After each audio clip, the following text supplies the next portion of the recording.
नमस्कार सखींनो. माय माऊली विचार मंथन विचाराचे करूया ग्रंथन. माई रत्नाल का एकच विचार करूया एकादशी जागरचा विचार. तर आज एकादशी, आज निर्जला एकादशी. जशी भीमाने बिना पाण्याची केलेली होती पण आपल्याकडून नाही होऊ शकत, तर आज या एकादशीच्या निमित्ताने मी आज साबुदाणा वडा आपल्याला याची रेसिपी दाखवते. तर बघूया. मी सुरुवातीलाच साबुदाणा भिजत घातला होता. तर हा भिजत घातलेला साबुदाणा, त्याच्यामध्ये मी 2 बटाटे उकडवून घेतले, ते बारीक कुस्करलेत.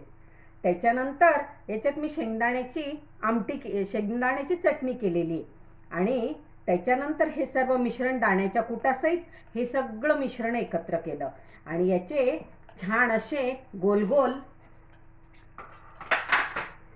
वडे तयार केलेले आहेत.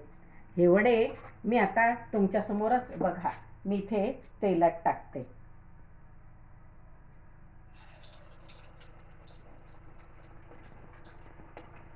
हे आपले झाले सुंदरसे वड्याचे खमंग वडे तयार होत आहेत.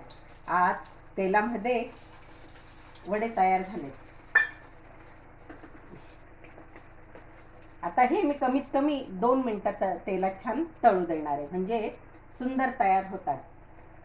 हे वडे तयार झाले की बघा, हे आपण हे असे सुंदर वडे तयार होत आहेत आणि हे आपण चटणीसोबत खाणार आहे. आणि याच्यासोबत आपण छानसा आंब्याचा आस्वाद सुद्धा घेणार आहोत.